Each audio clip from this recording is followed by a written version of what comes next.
Halo semuanya, perkenalkan saya Masli Siombing dari kelas D reguler tahun 2023 Pendidikan Sejarah Universitas Negeri Medan.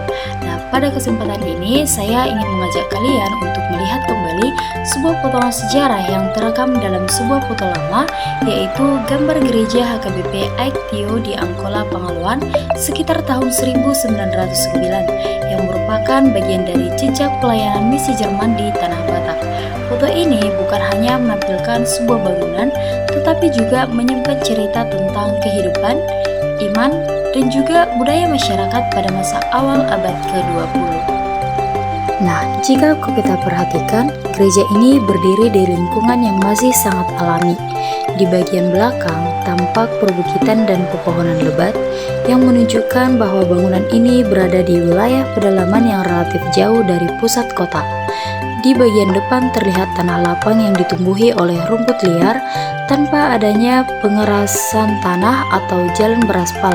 Di sisi kiri tampak jalan setapak tanah, kemungkinan besar yang merupakan jalur biasa yang dilalui oleh jemaat dengan berjalan kaki untuk datang beribadah.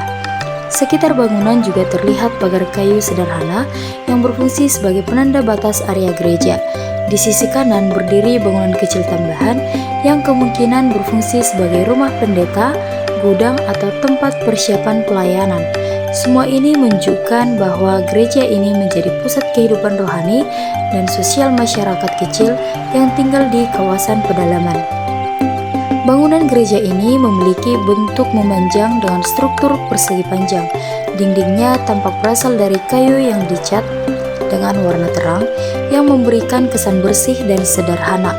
Atapnya menggunakan bentuk atap pelana yang curam, khas bangunan tropis yang dirancang untuk air hujan cepat mengalir. Di bagian depan terdapat menara kecil yang menjulang ke atas dengan ujung yang runcing dan puncaknya terpasang salib kecil sebagai simbol iman Kristen. Menara ini menunjukkan pengaruh arsitektur gereja misi Eropa, khususnya dari tradisi Jerman. Bangunan ini juga terlihat sedikit terangkat dari tanah. Bagian bawahnya membentuk kolong kecil yang menandakan bahwa gereja ini menggunakan sistem panggung yang rendah, sebuah adaptasi dari arsitektur rumah tradisional Batak.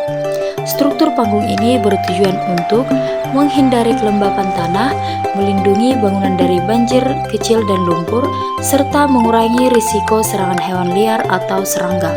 Model panggung seperti ini adalah ciri khas arsitektur lokal Batak pada masa itu.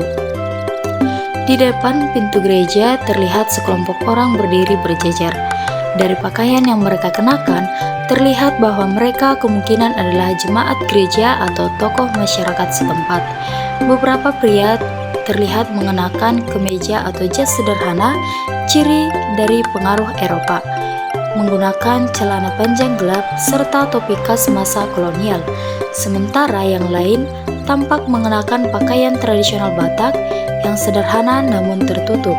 Campuran gaya berpakaian ini menunjukkan adanya pertemuan antara budaya lokal Batak dan pengaruh Barat akibat kehadiran misionaris Jerman. Secara sosial, mereka dapat dipahami sebagai jemaat awal gereja, tokoh adat setempat, atau masyarakat yang terlibat langsung dalam kehidupan gereja.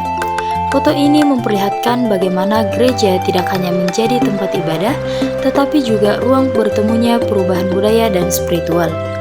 Secara umum, gereja ini menampilkan perpaduan arsitektur kolonial Eropa dan juga kearifan Batak. Dari sistem Eropa, tampak pada menara depan gereja, simetri bangunan, dan juga simbol salib di puncak. Sedangkan dari budaya Batak, tampak pada struktur panggung, material kayu, dan juga bentuk adaptif terhadap iklim tropis. Ini menunjukkan bagaimana arsitektur misi tidak hanya menyalin gaya Eropa, tetapi juga beradaptasi dengan alam dan budaya setempat. Lalu, bagaimana dengan gereja ini sekarang?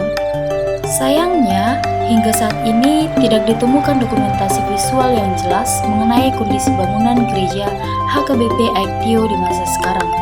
Besar kemungkinan bahwa bangunan ini sudah rusak atau hilang dimakan waktu, atau mungkin sudah digantikan oleh bangunan yang baru, atau bahkan masih ada tetapi berada di daerah pedalaman yang jarang tersentuh dokumentasi digital sehingga tidak pernah diunggah ke media sosial atau internet.